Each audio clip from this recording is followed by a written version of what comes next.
Axe found the castle surprisingly empty. He wandered through the draughty corridors with no opposition, and was just beginning to think that Death Adder had indeed left the place unguarded, when he suddenly heard voices from a large room to his right. He stopped at the door and peered in. 3 thieves were running around like demented things. Axe entered the room and left a couple of minutes later, 6 magic bottles better off. Axe continued his search around the castle, and again heard voices coming from a large room at the end of the corridor. The barbarian cautiously peered inside. It was the banqueting hall, but larger than any other he'd seen. Axe also noticed 3 men who were stood inside, a hanger, a longmoan, and a fat giant, much like the one he'd fought at the Turtle Village. "They're well out of the way there," said the fat giant. "I don't know why Death Adder doesn't just kill them off anyway." "Why don't you ask him?" asked the longmoan cheekily. "Talk like that to me again and you'll be on guard duty in the swamps for the rest of your days, you insolent longmoan. I'll remind you that I'm General Heartland, Death Adder's personal bodyguard." "Yes, sir. Sorry, sir," cried the longmoan as he saluted the fat man with just a faint trace of a smile on his lips. The fat man looked up, and Axe followed his gaze. Hanging from the ceiling on long chains attached to the wall were the king and the princess. Neither looked like they'd been harmed, but then again, they didn't look too comfortable either. Axe threw the door open and stood glaring at the soldiers. The 3 of them were very shocked to see him, and at first just stood there looking at him. The hanger and the longmoan were the first to react. They raced across the room and straight into Axe's sword. The fat man smiled. "You fight well, for a man about to die," said the fat giant, and he charged across the room, preparing to knock Axe down with his bulk. Axe ran towards the man, jumped, and then shoulder charged him. The barbarian caught him just right and managed to land on his feet unharmed while the giant went flying across the room in agony. The fat soldier was angry, but stupid as well. He growled, pulled himself off the floor, and ran at the warrior again. Axe used the same tactic, and the giant seemed just as shocked and surprised the second time round. Soon, Axe was alone with the king and the princess. He was just about to lower them down when 2 large doors on the left burst open and 2 skeletons raced in, swiftly followed by Death Adder himself. The crowned Prince of Evil, as Death Adder liked to call himself, was an impressive sight. His headdress was ornate, and the huge bulk of the man made slight the mighty shoulder and shin armour he wore. The axe he carried was the largest one Axe had ever seen. "You will pay dearly for the trouble you've caused me, Axe Battler," bellowed Death Adder. "Oh yes, I know who you are and why you're here, but I shall not allow an impudent flea to get in the way of my conquest of Uria." "An impudent flea I may be," said Axe, "but this flea intends to kill the dog upon whose back it sits, not merely 'cause the dog to scratch." Death Adder looked towards his skeletons who were waiting their orders and nodded. They charged at Axe.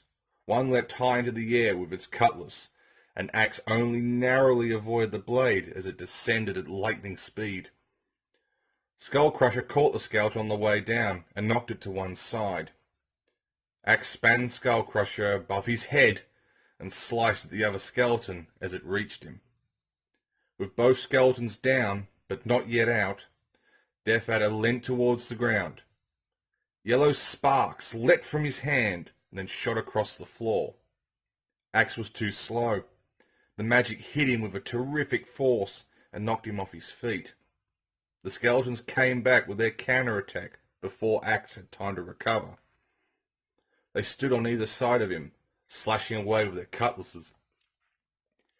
Axe didn't know what day of the week it was, as time after time he felt the cutlasses cut deep into him. Blood oozed from every slice, and his arms were in tatters as he tried to fend off the skeleton's wicked blows. Finally, he remembered the magic bottles he had nabbed earlier.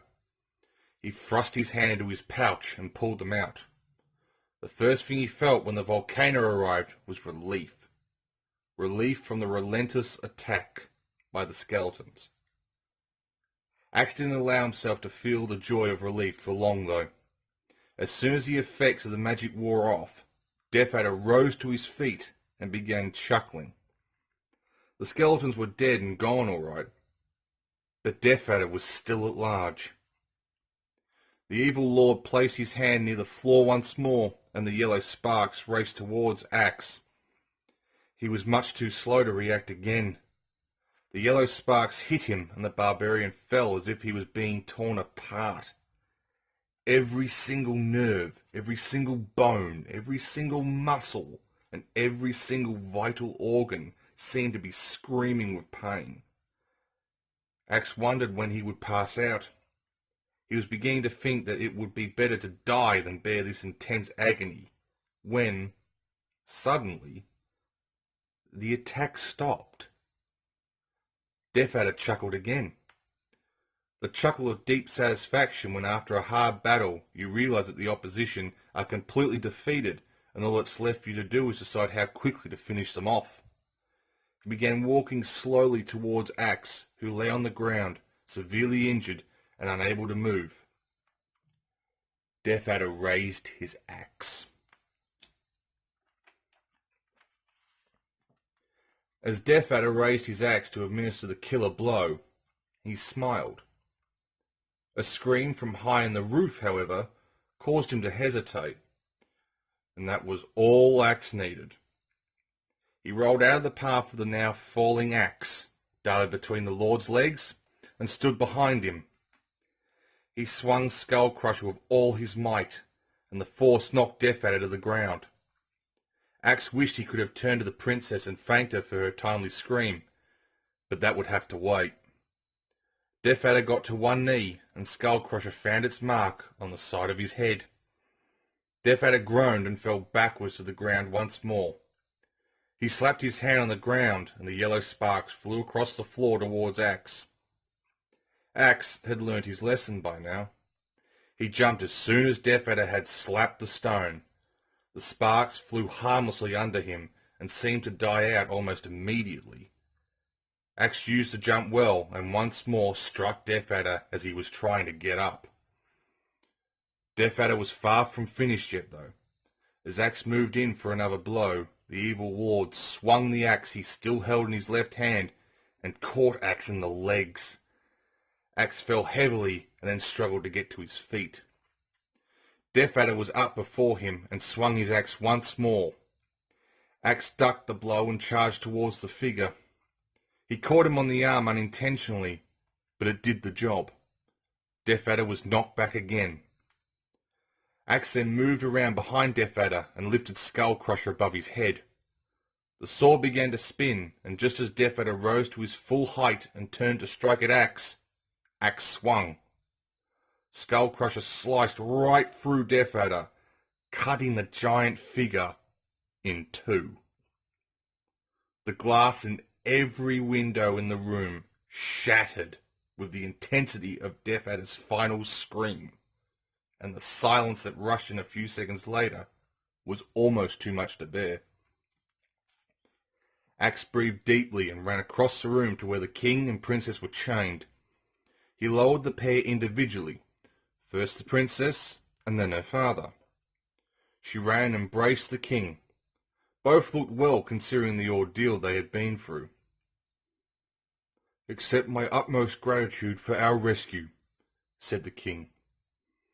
"Thank you, my lord," said Axe. "Now we can start to rebuild Uria and drive whatever forces Death Adder has left from our land."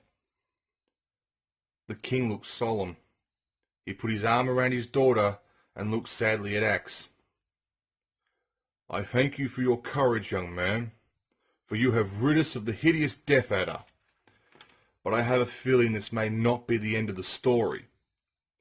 It seems to me that Death Adder may be taking orders." He did sometimes disappear into that door, the king said, pointing across the room to a small portal that was bolted from the outside. Will you go into battle for me yet one more time? Axe looked at the door and then back at the king. He could not refuse the look of pleading in the king's eyes. This was a good man who had ruled Uria with a fair hand and a good heart, and though he was no fighter and was old, Axe knew that if he refused, the king himself would go through the door and try to finally rid his land of the root of this evil. Axe felt that Uria would have greater need of the king in the coming months than of him. Yes, my lord, said Axe. I came here with the intention of destroying Death Adder and recovering the Golden Axe, so that the peace may return. You say Death Adder was taking orders? So my mission is but half over. When I have completed my task in full, and you once more possess the Golden Axe, then my mission will be over. The princess hugged her father and kissed him on the cheek. She then looked towards Axe, leant across, and kissed him on the cheek too. The tears from her eyes were wet on Axe Battler's cheek, but he felt it improper to wipe them away. He and the princess looked at each other, but after a moment, Axe looked away. They both helped the king to his feet. Axe was nervous because he thought the sound of his battle with Death Adder would bring soldiers running. Luckily, none came, and after a while, he knew that none would come. He helped the king over to one side of the room and eased him to a sitting position on the floor where the wall would give him support. He caught the princess's eye once more, and this time he did not look away. She smiled at Axe, and colour rushed to her cheeks. She then helped her father to get more comfortable while Axe still looked on. The barbarian needed some rest before venturing through the door, and so he too sat down for a while. The three of them talked, and the princess helped Axe attend to his wounds. Surprisingly, none was serious, and he hadn't lost too much blood. Sleep was what Axe really needed, but they were far from out of danger yet. Who, or whatever, was holding the Golden Axe still ruled Uria, and was still evil. Axe sensed the king's impatience, and he rose to his feet. Now he had taken on Death Adder and defeated him, Axe didn't think there could be anything beyond the door that could possibly be any worse. He told the king and princess to wait in the room and bolt the door behind him. If he didn't return soon, then they may as well greet whatever did emerge with open arms and try to save themselves with whatever pact they could make. The king would hear nothing of the idea, and he took Axe's hand and wished him luck. Axe looked once again at the princess and saw, for the first time, just how very beautiful she was. He walked across the room to the door, took hold of the bolt, and slowly drew it back.